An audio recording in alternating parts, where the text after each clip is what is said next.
Hello, everyone. Thank you for joining me for today's talk on how to manage seasonal allergies.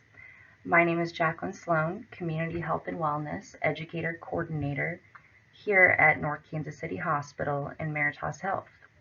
I know there's a lot of us who have or know someone who has allergies, so developing this presentation really kind of hit home for me, as I hope it will for you too. So feel free to follow along as we nosedive into the art of combating allergies.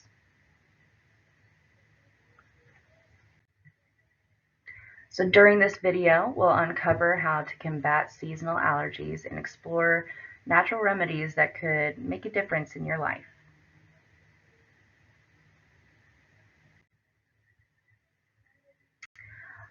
So by definition, seasonal allergies, also known as hay fever, are allergic reactions that occur during specific times of the year when certain plants release pollen into the air.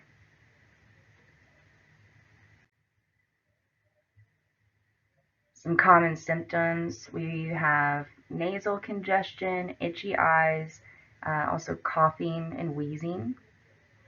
So some common symptoms of these seasonal allergies when it comes to nasal congestion would include stuffy nose or runny nose, sneezing, and itching.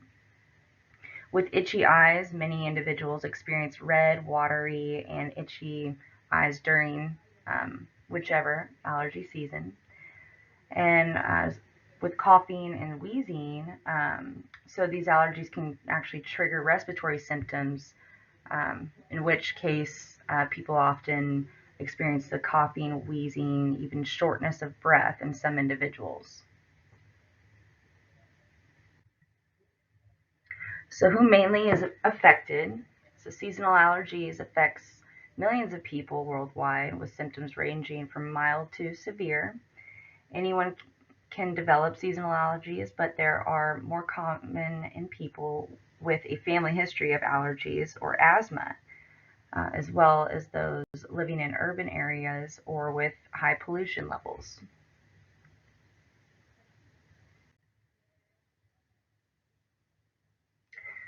So the impacts on the quality of life, it kind of ranges from, missing work or school, reduced productivity, and sometimes it can even have an impact on your healthcare costs.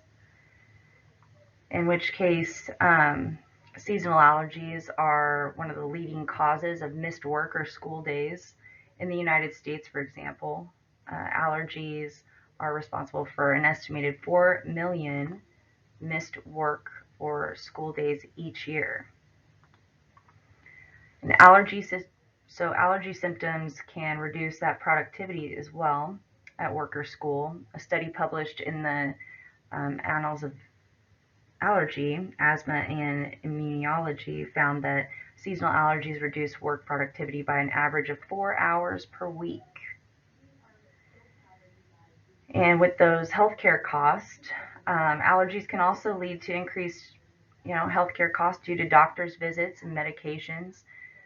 In the United States alone, for example, the annual cost of allergy-related healthcare is estimated to be about $18 billion.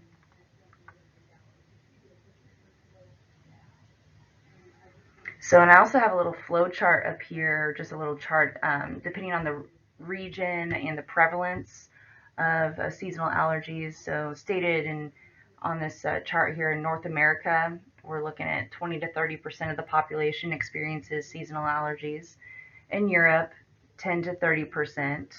Asia, 5 to 20%.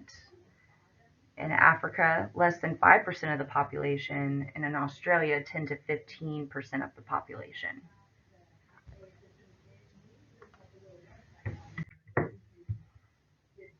Now, some of the causes of these seasonal allergies would include pollen, mold spores, pet dander, insect stings, and dust mites. So we'll go back up to pollen here, and the primary cause of these allergies is an allergic reaction to pollen released by trees, grasses, and weeds. And moving over to mold spores, So in damp environments, mold spores actually become airborne and can cause allergic reactions. Pet dander is another cause. I know we all have our fur babies, and sometimes that, an individual may experience some allergies due to allergens present in pet dander. Also, moving on to insect stings. Bites or stings can also trigger allergic reactions in susceptible individuals. Also, in dust mites. Dust mites are microscopic organisms that thrive in warm, humid environments and can cause allergic reactions in some individuals. All right, let's talk about some allergy seasons. So, really, allergies can happen any time of year. Right now, we're kind of coming into fall, it being September, so ragweed is actually a common allergen during the fall months, which affects up to 75% of people with pollen allergies. Moving on into winter, there's no pollen in the air during the winter, but indoor allergens such as dust mites and pet dander can still cause symptoms.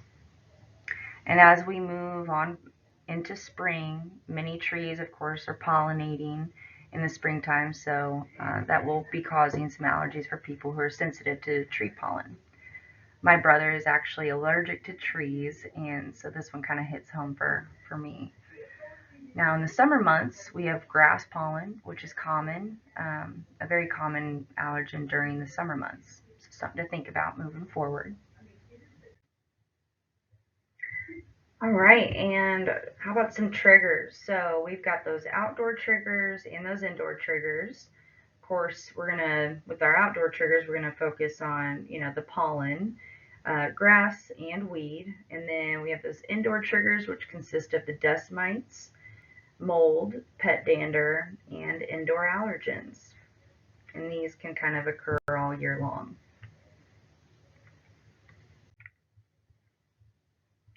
So, preventative tips. This is kind of what we all came here for.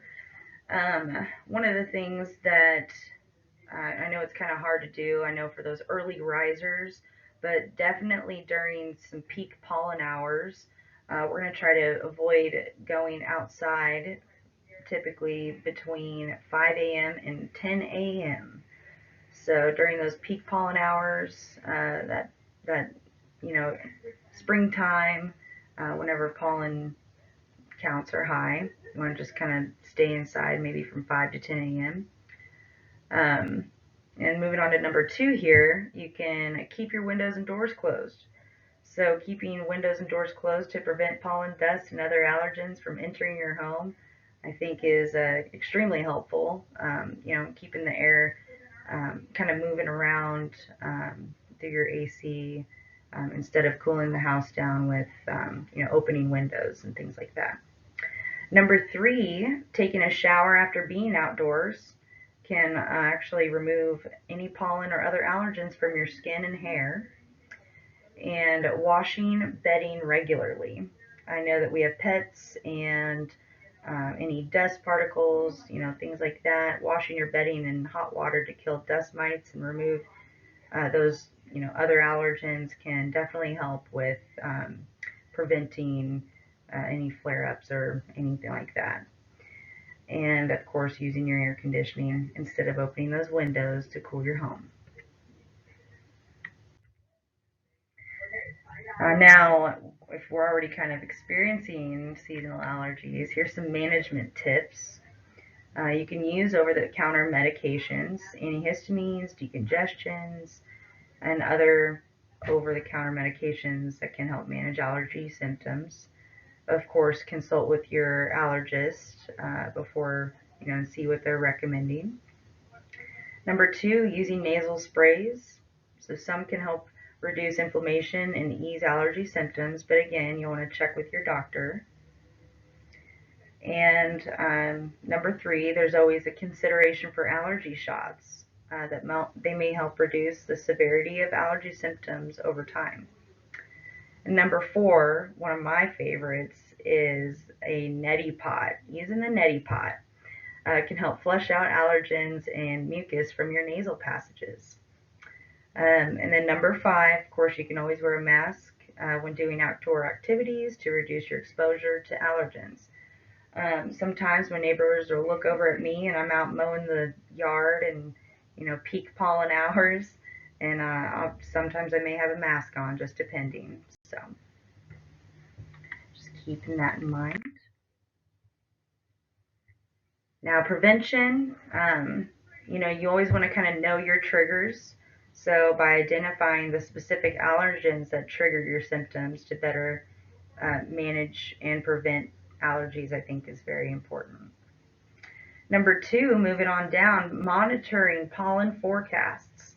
So staying informed about pollen levels and planning outdoor activities accordingly to minimize exposure, I think can have a pretty decent effect on your allergies for that season.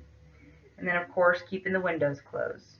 So by preventing pollen and outdoor allergens from entering your home, by keeping windows and doors closed, is one of the other major points here. So as we kind of mentioned before, taking a look at some medical treatments here, we're going to utilize maybe some antihistamines. And these are just medications that help reduce allergic reactions and alleviate symptoms like itching, sneezing, and runny nose. Number 2 is going to be nasal sprays, which are used to reduce inflammation in the nasal passages and help relieve congestion and other allergy symptoms. And then we have immunotherapy, which consists of allergy shots, something to all consult your doctor on. Allergy shots, however, can help desensitize the body to specific allergens, providing long-term relief, which can be rather helpful. And here we are to end this presentation. I just want to kind of go over, maybe a few lifestyle adjustments. One of the key points here and major takeaways is really geared more towards preventative practice. So with the first one there, we're gonna talk about allergen proofing your home. So by minimizing exposure to common indoor allergens by regularly cleaning, using allergen-proof bedding, and keeping pets out of the bedrooms, it's definitely going to help out quite a lot. I know we love our animals, especially during the winter time when the house is maybe a little cooler. They kind of warm us up. Just keeping in mind to keep your bedding clean, and they can also bring in dust mites and things like that too. So number 2 there is going to be, just to avoid outdoor triggers. So taking proactive steps to avoid outdoor allergens by wearing sunglasses, hats, masks during those peak pollen seasons and pollen hours, I feel it's going to definitely be helpful in the future. And it's also important to kind of consider some natural remedies. Some individuals find relief through herbal remedies such as nasal irrigation with saline solution or consuming, local honey, things like that. But again, it's always important to consult with your allergist and ask them those hard questions. And just want to thank you all for joining me today as we talk about seasonal allergies. I hope some of this information you can kind of take with you.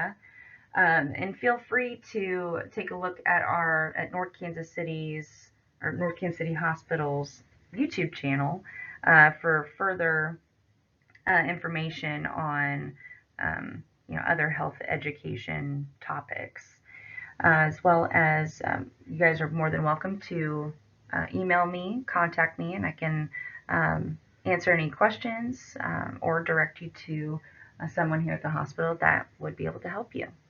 Hope you guys have a wonderful holiday season, and I look forward to seeing you guys again.